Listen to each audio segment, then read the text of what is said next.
ሃጫሉን የሚያህል ሰው ተገድሎ እነሱ አመጽ ቀስቀሰው ኢትዮጵያን ማእሳት ውስጥ እናነዳለን ባሉበት ሰዓት የኢትዮጵያ ጸጥታ ኃይሎች ሁኔታዎችን እየተቆጣጠሩ ነው።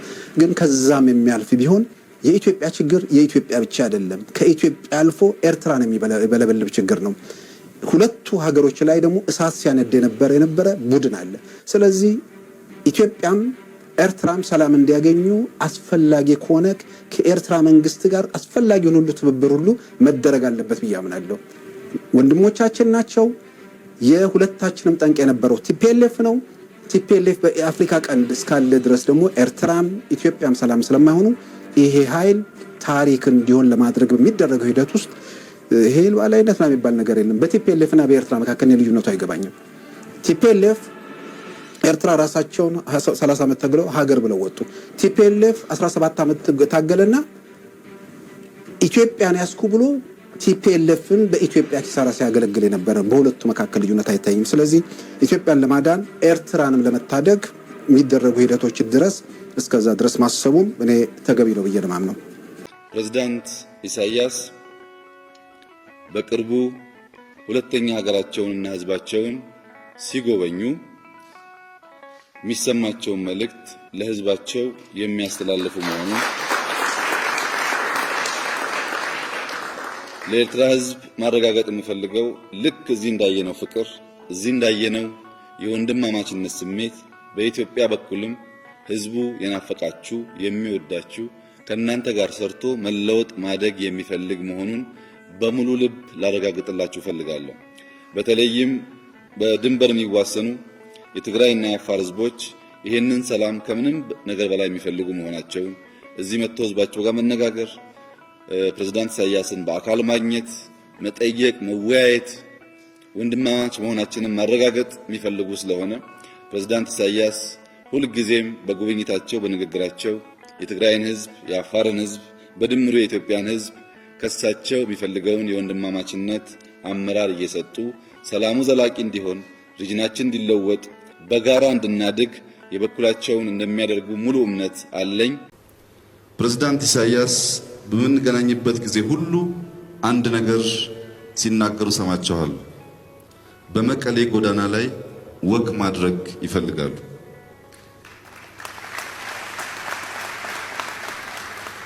የትግራይ እናቶችና አባቶች ማንም እንግዳ ሲመጣ ነጭ ለብሰው ዘንባባ ይዘው ፈንዲሻ እየረጩ በፍቅር ሰው መቀበል ያውቁበታል።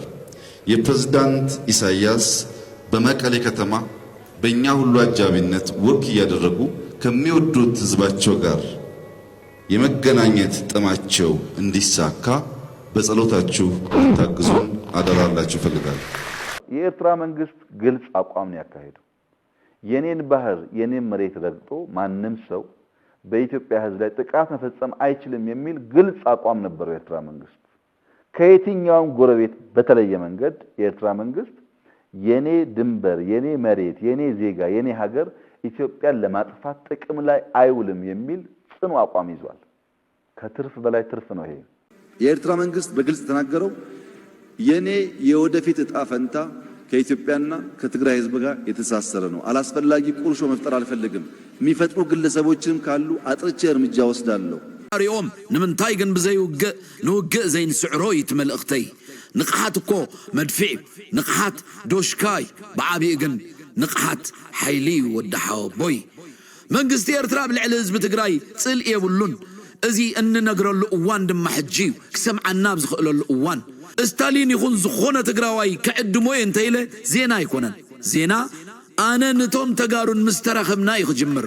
ስለዚ ዜና ተጀሚሩሎ ንኺድ ናብ ጋሻናን ናብ መገሻናን ወዳሓ ቦይ ወትሩ ሃገረይ ወትሩ ዘዓደይ ወትሩ ሃገረይ ሃገረይ ሃገረይ የዝበላይ የዘግጣ ወትሩ ሃገረይ ዓዲግራት ዓዲግራት ዓዲግራት ዓዲግራት ዓዲግራት ዓዲግራት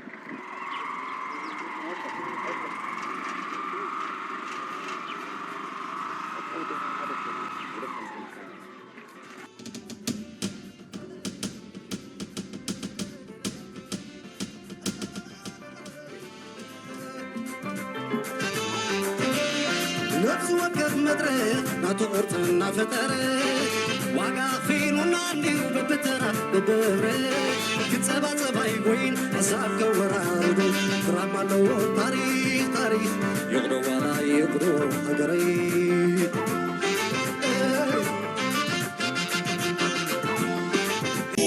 يا ديري خديني تدري على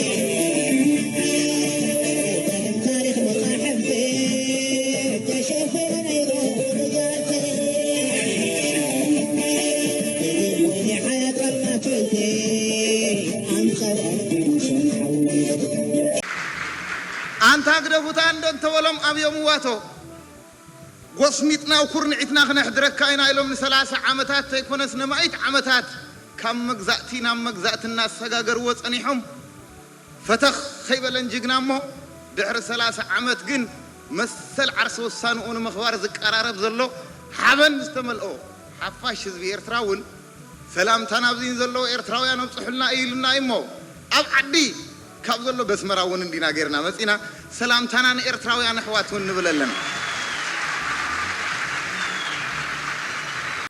በዚህ አጋጣሚ ኢትዮጵያ ሲፈልግ የፈለገውን ይበል እንጂ በአሁኑ ሰዓት እኔ ከአብይ የተሻለ መሪም አይታየኝም።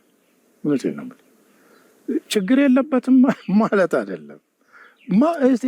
ጥራ ማመቱ ይመራን ነው ዛሬ የሚሻለው ነው። ልባትሪክ መርህ አልባ የውጭ ግንኙነቶችስ አልነበሩንም ወይ? እሱም ስለሚነሳ ብዬ ነው። ለምሳሌ ከኤርትራ ጋር ዳግም እርቃችን እንደዚህ ወዳጅነት መፍጠራችን የተወሰነ ጊዜ ሊያስጉዝ የሚችል ወይም ደግሞ የተወሰኑ ጠላት የሚባለውን ኃይል እንደው ግንባር ፈጥሮ ለመፋለም እንጂ ዘለቄታዊ ለሆነ የህዝብ ለህዝብ ትስስር የታለመ አልነበረም ይባላል። አዎ፣ ግን ከኤርትራ ጋር ዘላቂ ሰላም መመስረት ትችላለህ። ዘላቂም ሰላም መመስረት የምትችለው አሰብ ወደ ኢትዮጵያ ስትመለስ ብቻ ነው። ኢትዮጵያ ከኤርትራ ጋራ በአንዳንድ ሰዎች ይመስላቸዋል ህዋትን ለመውጋት ብላ ኢትዮጵያ በዘዴ ኤርትራን ተጠቀመች ይላሉ። አይደለም። ኢትዮጵያ የባህር በር መውጫዋን እያሰበች ነበር የተጠጋቸው። የሁለቱም የጋራ ጠላት የሆነን ቡድን በጋራ መጨፍለቃቸው የሚያኮራ ነው። እንደውም የኢትዮጵያ መንግስት አዲስ አበባ ከተማ ላይ ለሰራዊቱ ዝግጅት በሚያደርግበት ወቅት የኤርትራ ተወካዮች መጥተው ላስተዋጽኦአቸው ክብር ሲሰጣቸው ማየት እንፈልጋለን። ኢትዮጵያን ታድገዋል።